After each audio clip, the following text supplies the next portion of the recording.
Is Aaron Rodgers overrated? Don't you say it. Don't do it, Will.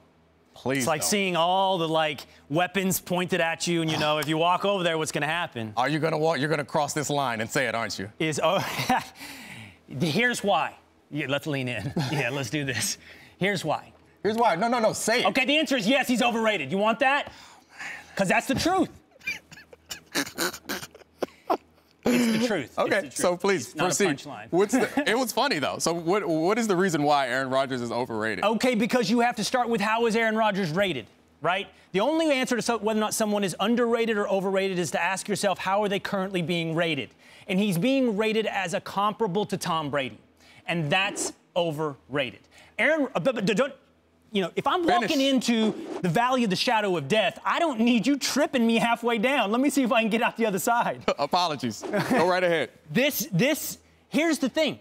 Aaron Rodgers is a great quarterback. Aaron Rodgers is the second best quarterback in the NFL, but the gulf between 2 and 1 is too great to compare them. There is no debate. We have it on this program consistently because Stephen A. and Max think that Aaron Rodgers is somehow the best quarterback in the NFL because there's people out there that believe you can utter the name Brady and Rodgers in the same breath. And there's no way you can come away with that unless you firmly believe in those inspirational throws like the one that beat the Dallas Cowboys. And to be a fan on the other side of that throw, Domonique, I know how bad that hurts.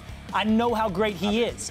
However, he is not Tom Brady. Okay. He is not. He has not performed in the playoffs like Tom Brady. It's 5 Super Bowls against 1. I know it's a team game. It's 25-9.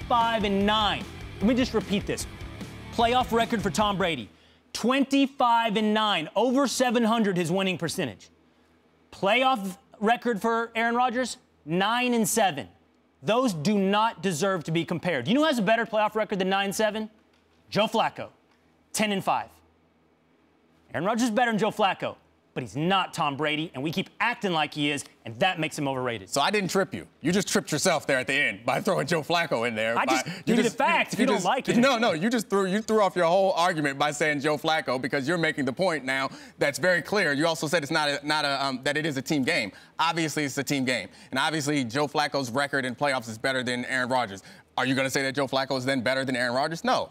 I know you wouldn't say that, so I won't even give you a chance to say it and embarrass yourself. But it's a team game, and the rings argument is what you're going with. That does not hold water to any reasonable, smart football or sports fan. Like in basketball, maybe because there are fewer guys, you can have more impact, but the rings argument is not a sufficient argument to hold water. And arguing that he is just overrated because of these great throws is throwing out the fact that if you look at since 2001, I looked at it earlier this morning, he's at the top of all the categories for multiple seasons. He had 2 seasons where he had a 7.5 and a 7.6 interception to touchdown ratio. So if you want to go stats, we can go there. And if you want to talk about his value to his team, I'm sure you would consider that the Packers have a chance to win the Super Bowl.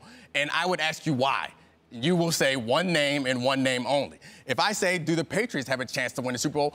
You would say yes. And I would ask you why. And you would go through at least two names. So Aaron Rodgers is not underrated or not overrated. Aaron Rodgers is properly rated. He deserves to be in that conversation. Now, that's where we get into this semantics argument of better, good versus great. I think championships and titles and just social and national impact, Tom Brady's greater than Aaron Rodgers. He had that ridiculous comeback last year. Like, he has a greater history and career because he's won championship, but that doesn't mean that he's better. I think that they deserve, on a talent-wise basis, it doesn't mean that he's better. It does not. There are a lot of other things, you know this. There are a lot of other things that go into winning a Super Bowl, and football is a random game. So you can lose in the playoffs despite being the better team, and you can win in the playoffs despite being the worst team, and Aaron Rodgers showed that last year. So you cannot just go rings and say, oh, it's over. He doesn't deserve to be in the conversation.